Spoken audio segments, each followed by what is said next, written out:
and gentlemen, Dennis Mulumba with his speech titled Professional Speakers. Dennis Mulumba, Professional Speakers. Over to you, Dennis. Professional speeches framework. So, the professional speeches framework is a framework that every professional speaker uses.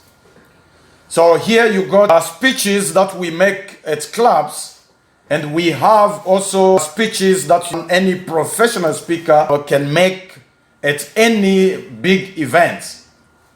So for the speech to be relatable, to be memorable, there is a need to incorporate stories and anecdotes to support the message.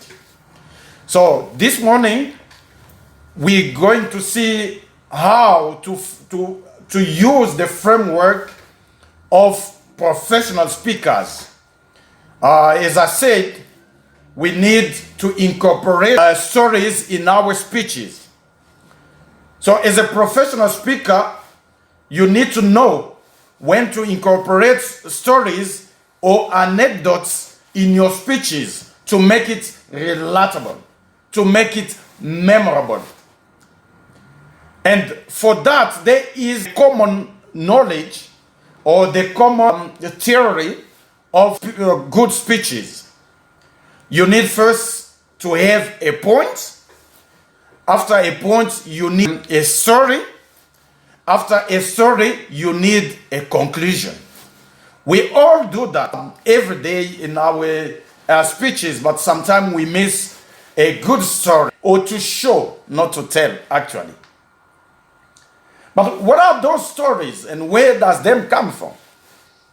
We got three types of stories. We got personal stories. The second, we have professional successful stories. And what does sell nicely? Success stories sells better. And the last is emotional stories. Let's see one of the stories to illustrate that. There were three gods. And these three gods were so angry. They were angry at people. Why? Because people took knowledge. They took knowledge and started making guns. They're making guns to kill people, to kill the mankind. And then they are fabricating bombs to kill masses of people. And these gods were angry. They say, no, this is not right. We need to get to the bottom of this. We need to hide knowledge from men. So they decided, there were three gods. One said, I know what to do. Let's take knowledge away from men. And let's hide it somewhere so that man doesn't have access to this knowledge. Because with knowledge, they can make bombs, they can make guns to kill other people. So the first one said, I know what to do. Let's take knowledge and hide it on top of the mountain, so that men will never find it. But the other two gods, they said, they were shaking their hands. They said, no. Men can create a stairway to heaven and find it. They will take that knowledge from the top of the mountain. Then the second one said, I know what to do. And these other two were watching him. He said, let's dig down under the sea and hide knowledge there so that man cannot find it. Other two gods were shaking their heads as he was talking. They said, no. Man will take a submarine and extract under the sea and find the knowledge and bring it back to the surface and start doing the same. Then they thought God said, I know, listen to me, I've got a solution. Let's take the knowledge and hide it in the heart of man. And man will never find it. He'll keep searching, but he'll never look at himself on his own heart to find where the knowledge is hidden in his own heart. So they decide, okay, that's a good idea. The all other two did not reject their heads. They agreed. And they took knowledge, they hide it in the heart of man. And until today, my friend, the knowledge are hidden in our hearts, but we seem not to find the knowledge that we have in us. So you see, the good framework of speeches for professional speakers is to learn how to incorporate stories in your speeches. Now, we always see and hear about this framework of first is the point, the second is a story, and the third is a conclusion. But how to frame the story itself?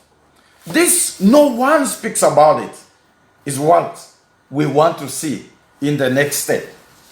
So there is a framework how to frame a story. And to frame a story, I don't know if you are able to see. Yes, you are able to see. So the story starts, the framework for a good story starts like this. There is a line. This means there is a normal situation. Everything is okay. And the second part is, check my graph. Yes, this is a second. There was a normal situation, then conflict starts. Conflict starts somewhere there. Men were living in normal situation, then they took knowledge and they start making guns. That we call it conflict. I hope it is clear on the screen. So it is clear. Yes, the conflict starts or drama or conflict starts there. You can see the graph, it goes up. That as it reaches there, it is called a climax. So the third graph is this. You got a normal situation, it reaches there, the conflict starts. Trying to show you my then it reaches the climax. That is total drama. Everything is in pandemonium there.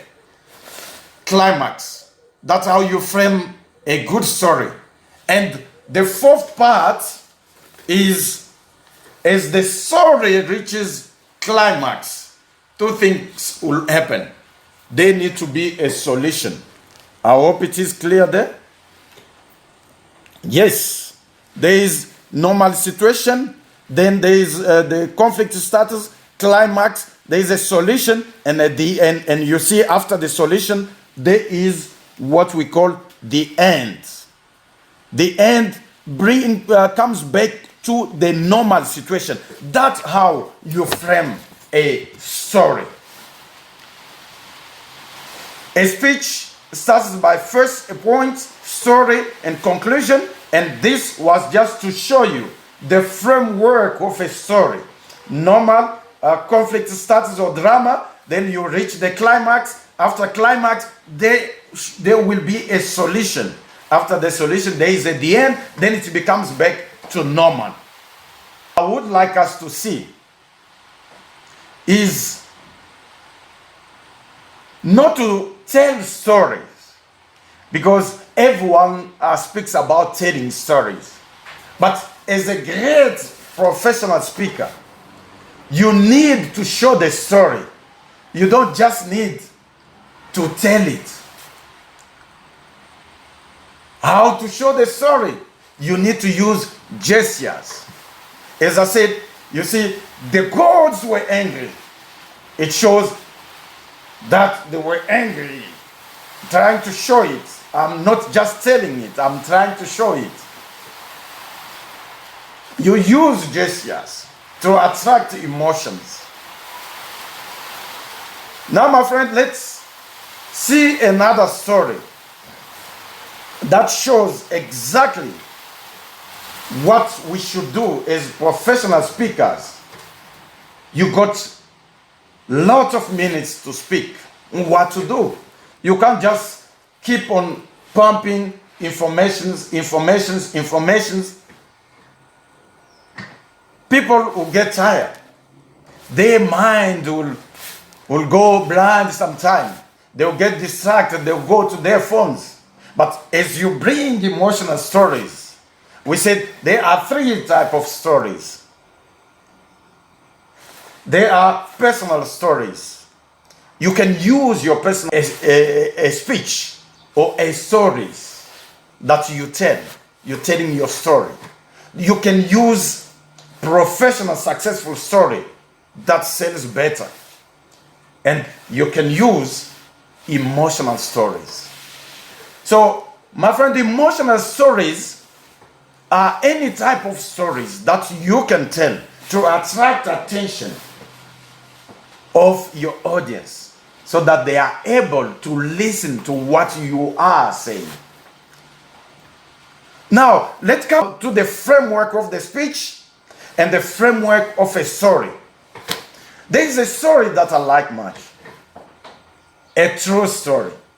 That is my personal story. So this is a story of my life. A story of my mother using faith.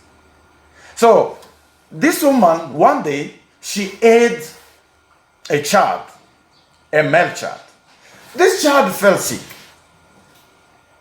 She gave the Panado, and the next day, the child was praying. The child was okay.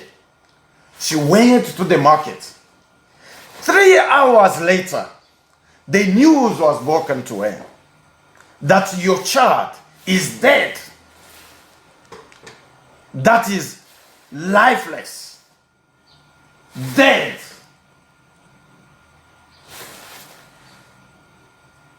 As she comes,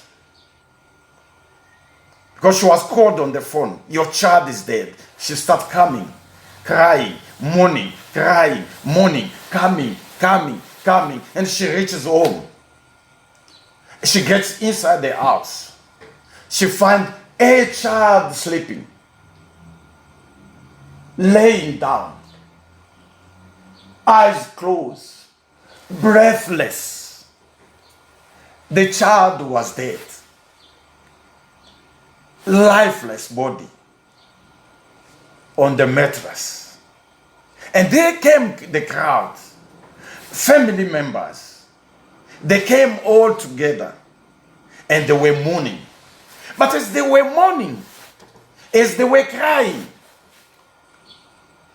she always says, not mine, not mine, not mine. My child is not dead and he is not supposed to die. Always, you know, in an African way, people comes together, they sit down, they are crying together. She was sitting down with everyone, crying together. But as she was crying, she always said, not mine, not mine. My child is not dead, and he is not supposed to die. Now people were wondering, why? This woman, instead of crying, but she's always saying, not mine, not mine. My child is not dead, and he is not supposed to die. What is this? So this woman was using faith. She didn't want to accept that a child was dead. As the child lay down, she was always refusing, using faith. Say, not mine. For whosoever says to this mountain, be thou removed, be thou cast into the sea, and does not doubt in his heart, but believes those things that he says will be done, you shall have them. So she was using it. Not mine, not mine. Let's say it together. Please unmute. Let's say it together. Not mine. Not mine, not mine. Mine. My Not child is mine, not not dead, mine. and he is not supposed to die. Please let's say it together again. Unmute yourself. You say it Not following mine. me. Follow me. Not mine, not mine. My child is not dead, and he is not supposed to die. So that's what this woman kept saying as she was crying. She always said, not mine, not mine. My child is not dead, and he is not supposed to die. So, as she was crying, people just saw suddenly she stopped crying. She kept quiet.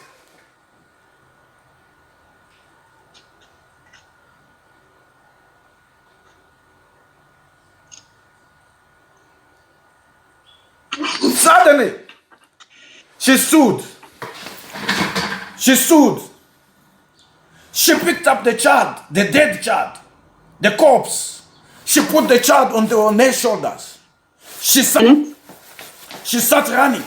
As she was running, like a person followed by the lion, running fast. But, you know, she was a woman with a child on her shoulder. As the community and the family were following, they catch up with her. And they said, no, what are you doing? You are a bad woman. Let's go back. You can't do this. You're taking a corpse. She said, no, I'm going to Dr. Mokera. But because the husband told them, leave her. Let's not force her. Let's listen to her. Then she told them, no, I'm going to Dr. Mokera. For my child is not supposed to die. So, as the husband told them to leave her, then they start going. As they were going on their way, there came a man, clothed in white. He was a prophet. He told them, I am a prophet, and the Lord sent me, that this child shall live, and he shall not die. Give me the child, I'll go with him, and I will pray the child shall be okay. So the young men want to move this guy. They wanted to beat him up. They want to move him. They all rushed to grab him. But the mother said, no, let me give him the child. She gave him the child. And the guy, the prophet, put the child on his shoulder, and they went away in the bush where he was praying with his disciples. And from that bush where they were praying with his disciples, they started praying. They started praying. And as they were praying, the child shocked. What was that? The child came back to life. Because he saw a lot of people. Then he started crying. He saw a lot of people. He didn't understand what was happening. And they started clapping. Everyone started clapping. They were clapping their hands because the child came back to life. So, my friends, we need to use faith. And in the time of trials, we need to see possibilities. We need to see possibilities and act by faith. So, you can see the framework of a speech as a good speaker because you will have a crowd. You can't talk just for 2 minutes, for 7 minutes. You need to learn how to speak. But to speak nicely, you need to use story. And there is a framework of a story, the framework of a speech, and the framework of a story. We have seen that, and we have seen examples. Thank you very much, Dennis, for a thorough speech on public speaking. Madam Timer, please can I have the time? 10 minutes, 50 seconds. And Dr. Dennis Mulumba spoke for 21 minutes, 56 seconds.